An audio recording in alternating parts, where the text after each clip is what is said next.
This is the Ghost Brunch. This is the Ghost Brunch. Happy Yule. Happy Yule. You're supposed to say your line. We have lines. Let's get down to boozeness. We have two things to say at the beginning. I know it's a monthly episode. I was thrown off. Let's get down to boozeness. We got a Hoth Toddy going right now, which is the opposite of a Hoth Toddy. We're not having this fight on air. Well, it's not a fight because I'm right. You're not right. I am. You're not. Maybe we're both right, okay? I thought that's where we left it off, was that we could both be correct. If that's what makes you feel better, then yes. yes. Do you want to explain to our viewers what this is about? So this is obvious about the ice planet Hoth from Star Wars. What they would drink based off of their planet. Called a Hoth Toddy, all right? Yeah. Hoth, ice planet, cold, frozen. If I'm drinking something based off that planet, I'm drinking something cold. But if you're drinking something on that planet, it would be something hot. And a Hoth Toddy is a play off of a hot toddy, which is a hot drink. Yeah, but when you name a drink after something, it's not something you would drink on the planet. Why? It's something you would drink based off of that planet that makes you think of it. No, but if I'm drinking a Hoth Toddy in Southern California, I'm going to be wanting a cold drink because it reminds me of the planet Hoth. Yeah, but you are not immersing yourself in the universe. If we were in the Star War, and someone said, "Oh, would you like a Hoth Toddy?" I would assume that it would be a drink that was developed on Hoth, and therefore it would be a hot drink. Why would you assume that? Because why would it be a cold drink? It's an ice planet. When you name a drink, it's based off of things that remind you of that name. Or it's based off of the culture and the fact that it was made there. It could be the fact that it was developed there. Like if you get an LA based something, you're gonna picture this is something that is famous in avocado toast, whatever Los Angeles is known for. Then you're gonna think, oh, this is something that they name one drink that does that. What do you mean? Because I'm thinking of a tequila sunrise. Sunrise is supposed to be warm. Tequila sunrise. But you're not drinking it on a sunrise. Exactly. I'm not drinking a Hoth Toddy on Hoth. Yeah, but you would if it was named after. If I'm going to give you something that's Greek, and I'm like, this is a thing that is from Greece, then you would picture yourself, oh, this is what people in Greece are going to ingest. This is a Greek cultural. It's going to be based off of the climate. It's going to be based off of their resources. If you were in the Star War and you went to the cantina and the band is there playing the cantina song. And what's a resource from Hoth? Ice. Ice goes into Hoth Toddy. But you wouldn't be drinking an ice drink on an ice planet because people like me who are anemic would die. We would literally die. Yeah, and when you we're not drinking a Hoth Toddy on Hoth. We'd be drinking a hot toddy on Hoth because it's hot. You're ridiculous and you're wrong. So it would be a hot drink because it's a plan. You're gonna have an iced toddy? How are you gonna make an iced toddy? It's called an old fashioned. Same thing. So it's not a Hoth Toddy then. It's an old fashioned. Yeah. Not true, because a Hoth Toddy would be a slush version. All right? Icy. Icy. Well, gross. Says who? Me. Says me. Why? Because it's gross. You want it to be watered down? You want a watered down toddy? No, I want a slushy toddy. If I were on Hoth and I were like, yeah, I would like to have a Hoth Toddy, a drink that was developed here. I would want it to be, I'm thinking about when people go to Krampusnacht in Austria and it's cold. They want to have a mulled wine. Yeah. So I would want to imagine this is a drink developed on an ice planet. All right. Answer me this. Moscow meals, hot or cold? I guess they're cold. Yeah. Is Moscow hot or cold? Is a Moscow mule from Moscow? Has it in the name. But is it?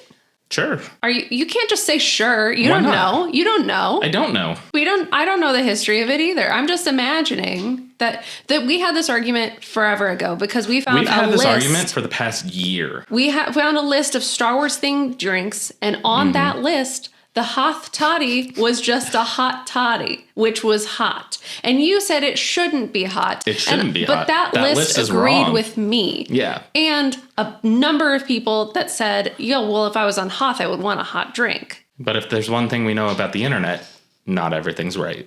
It wasn't the internet. It was my friends. My mother. My mother's on Team Hoth Toddy. Well, of course your mother would be on Team Hoth Toddy. This Hoth Toddy is going to go in your face if you say any bad things about my mother. I will never say anything bad about you. My mother is an educated, wonderful woman. Hi, Mom. And she knows what she's talking about. Except for when it comes to the Hoth Toddy. Welcome back to the Ghost Brunch. Let's get down to boozeness. Yeah, there you go. Finally. You had one job. If you forget the outro to this, Thor's gonna be the new host. It's gonna be me and Thor. It's gonna be a very one-sided brunch. It already is. He'd probably do better. It'll just be him eating like a plate full of bacon. Yeah, exactly. And you'll just hear Being the adorable. ASMR crunch sound. I'd actually watch that. I'm not gonna lie. Okay, well, I'm gonna try this. Yeah, Memento Mori. Yeah, there you go. I remembered that one. Jeez. It's not too whiskey. I'm getting more tea. Yeah. I like it. Me too. We got a cinnamon tea with some lemon juice and some honey. Mm-hmm. Bring in the nice festive winter months. Yep. And, leading into this, we were talking about what we normally eat for breakfast on like the holiday seasons. And we both kept it simple. Yeah. We both normally have cinnamon rolls. Yep.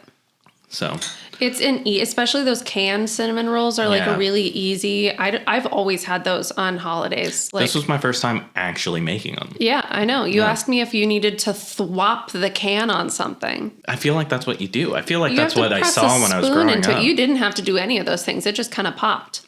But you have to press a spoon into it so that it decompresses the air. Dangerous. Mine just burst in my hands. Yeah. Yeah. You shouted to me, like, do I have to thwop this on a counter? And I was like, no, please don't. It's a disaster waiting to happen. I do like the cinnamon tea that we got. Yeah. The cinnamon tea is nice. Even though we're at the end of November, this is our Yule episode. It is. Because we're leading into the Yule season. Mm-hmm. So, we're celebrating it now. Should I have lit this Yule log? I brought a Yule log. Let me go grab some matches. Festive. Yeah, I've never done the Yule thing before. Well, a lot of it's the Christmas thing. Okay. So it's just... I've done that. Yeah. It's got its own traditions and stuff. But the Yule log, it's not always like this. This is just a more sustainable way because I don't really have a fireplace. Okay. I've done like a outdoor fire pit style Yule log. But traditionally it would be a log that you would have in your hearth that you would burn in the fireplace in your home. Okay. And then there are different traditions based off of different cultures, but sometimes it'll be that you throw things onto the Yule log, or sometimes it'll be that you put things in the Yule log, like your wishes for the new year. Yeah. And then you would light it so that to release them. In some cultures too, it would be like, if you throw things onto the Yule log and they don't catch on fire, then it's like really bad luck. Oh. So, but a lot of like modern day people will just have a log that they put candles on so that they can reuse it. Interesting. Every year, because we don't have fireplaces that work. Yeah, makes sense. Yule is on this year, I think the 22nd. Okay. The 21st or 22nd. It's the longest night of the year. Got it. So as the Earth's axis tilts away from the sun, we get the longest night, and that's why we celebrate it. Winter solstice. Winter solstice. Got it. All right. Very cool. What are we doing today? I brought these little Christmas ornaments, empty Christmas ornaments that we're going to make witch orbs with. I'm not going to... Some people will call them witch balls. Witch balls? That feels... inappropriate? Yeah. My, 12-year-old boy brain gets a good chuckle out of it every time. Okay, got it. So I brought some different herbs and things that we can put in there.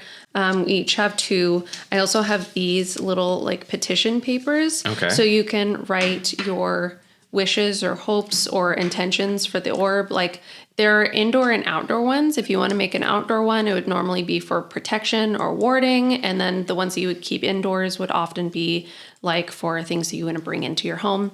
Okay. Or again, wishes for the new year, like things that you want to have more of next year or whatever. So you can write whatever you want or whatever you want the intention of this to be. Roll it up. I've got some string, and you can tie it into like a little scroll, shove it in there. So is this like a birthday wish thing where if you say it out loud, it doesn't come true?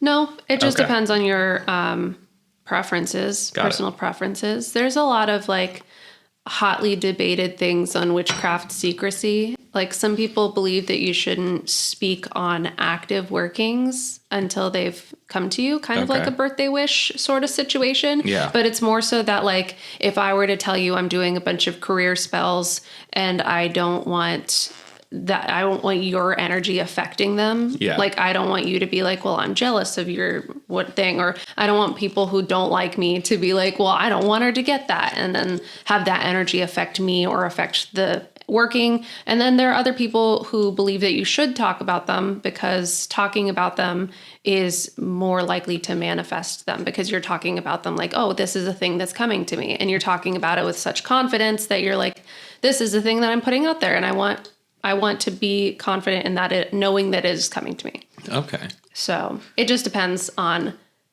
perspective. For me, it depends on what I'm working on. I don't like to talk about some things and I will talk about other things. Got it. So we each have 2 of these. We each have 2 of these. Are we doing an indoor, outdoor one? Whatever you want. Okay. I kind of went with like a festive. I've got some cedar and mistletoe over there. I also brought some roses because they're like cute little rosebuds. Cute. I've got cracked eggshells because I didn't bring salt. You can also, I'm sure you have salt in your house, but I've got cracked eggshells, lavender, juniper berries, and then I've got bay leaves, rosemary, and cinnamon. Use any of the things. I don't know what any of those things are. Some of them have labels, but not all of them.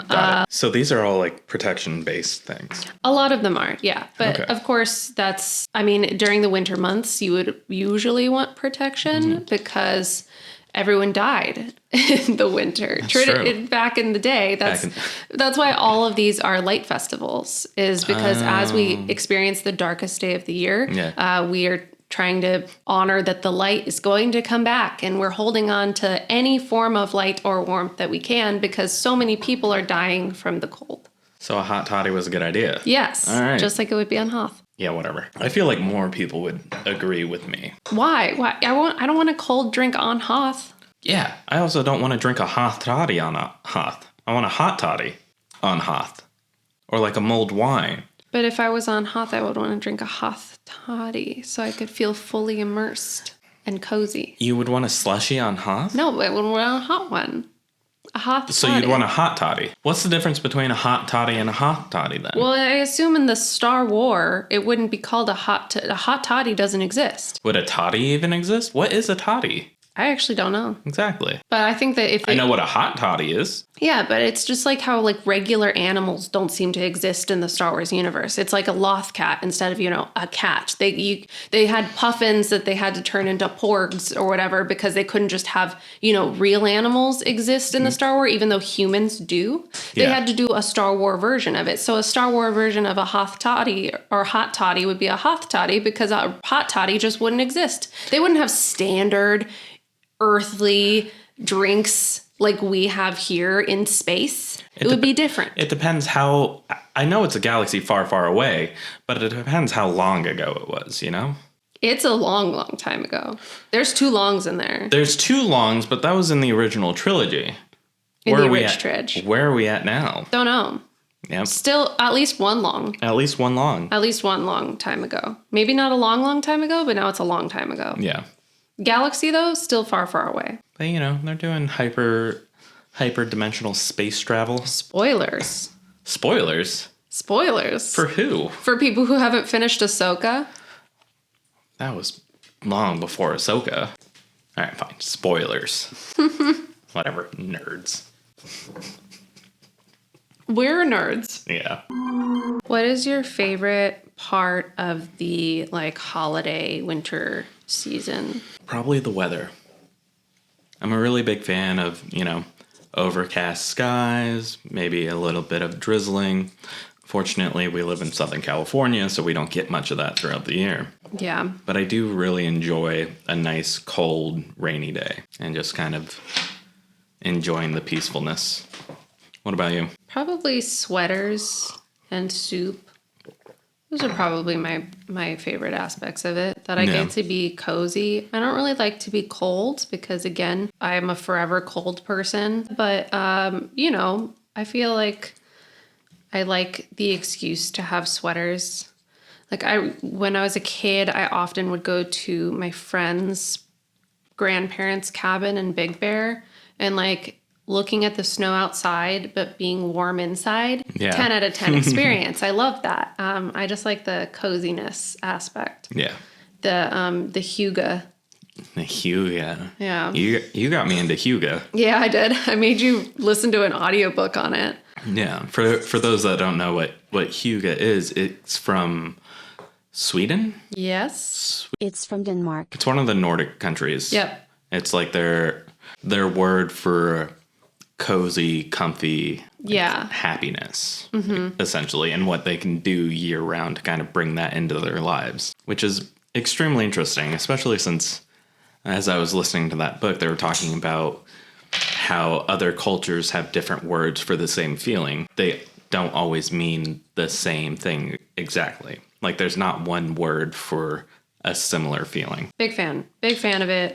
It's mostly about like the feeling you get when you're like sitting around a campfire or a fireplace.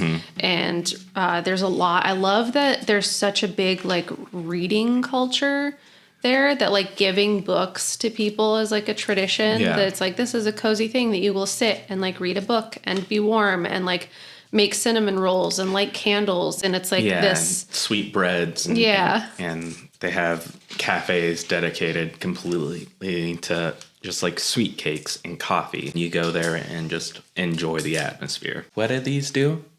Bay leaves are good also for protection, for warding energy, but they're also great for wishes. So a lot of people will write their wishes on bay leaves and burn them. Got it. So if I wrap my expectations or wants from 2024 in a bay leaf, that's a good thing. Yes. Okay. All right, there we go. Festive. We don't have a tree for you here right now. No. Microphones will have to do for the time being. For the time being, yes. Beautiful. There we go.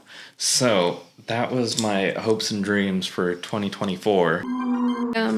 Do we need to tell scary ghost stories on the Yule episode? I mean, if you have one, by all means. It's a festive tradition, I'm pretty sure. Is it? It's in all the Christmas songs. Explain.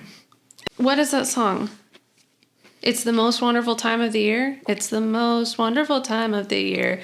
He says... You gotta sing it. I don't know. It's not clicking for me. You know the song. He says... There will be scary ghost stories and tales of the glories of Christmases long, long ago. It's part of it. Scary ghost stories. And that's not the only song that mentions telling ghost stories over fire. Scary ghost stories are next to the glories of Christmas? And tales of the glories. You're telling stories. You're like, oh, hey, here's a story from a different Christmas. And also, here's ghosts. And it, again, makes sense because if Yule, if the winter months are celebrating the unfortunate, not celebrating the death, but like back in the original like pagan Yule festivals were like drunk parties in the woods. We need to have more drunk parties in the woods. This sounds lovely. Yeah, people would, rage, get nice and toasty with their booze, and party because the darkest day of the year it's here, which means that the sun is coming back. So they're celebrating like the sun is coming back, and then they would get, loaded and have a good old time. Perfect. But I also don't have any ghost stories off the top of my head. I'm a sunshine and rainbows type of guy. That's not true. You told me you had a ghost cat. I did have a ghost cat the other night. You have your own personal scary ghost stories to tell. But are they stories? Because I feel like I could just be going crazy. I forgot what night that was, but I legitimately woke up in a panic because someone in my dream was telling me to wake up. And like I was having a really weird dream, and I had this weird voice, almost like a whisper, just saying, "Get up." And like I shot awake. I realized I didn't have my watch on, which is also my alarm clock for getting up for work. So I'm like panicking because what time is it? Am I late? So I get up, I'm looking for my watch, and like I see something move by my feet. Felt like a cat. Looked down. It looked like a shape of a cat in the shadow, like almost a black cat. Okay. And like, so I threw on the lights. Nothing there. Found my watch. Went back to bed. And then in the morning, it was just like a weird feeling, like there's something else around here. Mm-hmm. It was probably telling you to get up because you forgot your alarm. Yeah. It was just looking out. But that was my latest experience with the ghosts. Mm-hmm. I haven't really had one since. I mean, every now and then I feel this could just be me being paranoid, but I feel like something's watching in this house. Yeah, I get that too. Any recent ghost interactions? Not really. No. Not anything storytelling worthy, I guess. It's not really interesting to be like, I felt a presence, you know, because like I always do. But yeah. I don't have any like good stories, unfortunately. They don't have that like narrative arc of interest. For me, it's like, and then I looked at the doorway and it was there. And I was like, oh, hey, bud, what's up? And like, that's the end of the story. Sounds like you're just used to it happening, so it's not as prominent in your life. Maybe. It's a normal day for me. Yeah. To have ghost activity. I mean, I do call that one room the ghost room in my house, to the point that everyone knows that it's called the ghost room. Yeah. So. And you do have Garth in there. It's true. I do have Garth. He's a staple now. He's a staple. So much that he has turned into, our mascot. We lost a light. We lost a light. We did lose a light. It's plugged in. Ghosts. Ghost activity. Our meter's not going off. Yeah, let's see. That is bizarre. It's not like it's on a timer. No. The other light that's plugged in the same power source is working. Yeah. That's the first time that's happened. Yep. Well, did you watch the last episode of The Brunch where the whole camera moves? Yeah. Wild. Remember we heard something. We heard it, yeah. And we just both wrote it off as something happened in the other room. Yep. Yeah, I still don't know how that happened. Yeah, because it's... I checked for like earthquakes on like an app, and I was like, was there an earthquake here that time? No, nothing. And it's not like I have roommates. No. It's literally just the two of us up here. Yeah, and it was just sitting on the tripod. Just the tripod had been set up for a while. It's not even like it was adjusting to anything. Weird things are afoot, you know? We got our witch orbs done. Our witch orbs are ready. We'll put them somewhere festive. I got enough horns and monsters to hang them off of. That's true, yeah. We can hang them off the Oni demon and maybe Prison Mike. Happy Yule season to everybody. I know that this is leading into the Yule season. I hope everyone has a nice cozy December. Yeah. And we will see you guys right before New Year's. Yeah. We won't ghost you. No, I forgot my line. This has been the Ghost Brunch. I lead into it. I wasn't ready. I remembered. No, I wasn't. I just hadn't said it yet. This has been the Ghost Brunch is my line, and then you say your line. We have routines here. You can't just come in hot with the closing. We won't ghost you before I finish my lines. You got me all riled up in the beginning of this. Better not forget how to end it. I didn't. But I hadn't said it yet. I didn't forget. I just had not gotten there. You just tried to jump the gun to make me look bad. This has been the Ghost Brunch. We won't ghost you. Ha.